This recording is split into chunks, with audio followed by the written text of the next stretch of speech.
We know that former President Trump has made, quite frankly, a series of baseless claims saying that FEMA funds are being redirected to migrants. Kristen, again, you have Governor Kemp, who said that the response has been lacking. I understand the Democratic governor of North Carolina is going to praise Joe Biden and Kamala Harris in the middle of an election season.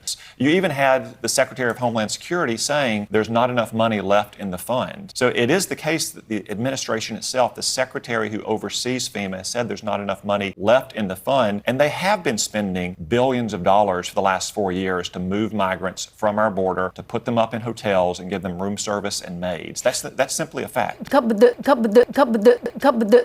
funds are coming from a different federal fund. Do you think this is a time to put falsehoods aside, like the idea that FEMA funds are being redirected to migrants, which is just not true? Well, it is true that FEMA and the Department of Homeland Security have been spending billions of dollars on migrants. It's very common for the administration to come and ask for permission to move money between funds, especially to prepare for emergencies. And second, I would note that this administration seems to have no problem finding money when they want to spend it on their priorities. When they need hundreds of billions of dollars to pay off student loans for graduate students in gender studies programs, they somehow find it. When it's trying to get helicopters to deliver food and water and cellular service and life-saving medicine into these mountain valleys, they somehow can't seem to find the money. But let me ask you about something different. I want to talk about one of the big moments this week from the vice presidential debate. We just played it in the open when Senator J.D. Vance refused to say that Donald Trump lost the 2020 election. I want to put this question to you, Senator. Can you say definitively here and now that Donald Trump did lose the 2020 election? Kristen, Joe Biden was elected president in 2020. It was an unfair election in many ways. I mean, you had states that were changing their election practices or election laws, sometimes in violation of their constitution. You had networks combining with big tech to suppress what we now know to be a truthful story about Hunter Biden's laptop and the evidence that it exposed about Biden family corruption. So obviously Joe Biden was elected president. We know that in part because— But did Trump lose? Trump lose? Trump lose? Trump lose? Trump lose? Joe Biden was elected president. Everything has gone to hell in a handbasket as a result of it. Do you just not want to say that Trump lost? Why not just say the simple— Kristen, if Biden is president, can you just simply say Trump lost? To go back to the point about the 2020 election, it was very irregular. You had networks, to include this networks, conspiring with big tech to suppress evidence of Biden family corruption. You had Democratic states and cities like Pennsylvania, like Philadelphia, changing their election practices on the fly. That's one reason why President Trump and the Republican National Committee is so focused on election integrity in this election, to make sure that Democrats aren't doing things like they're trying to do in Pennsylvania,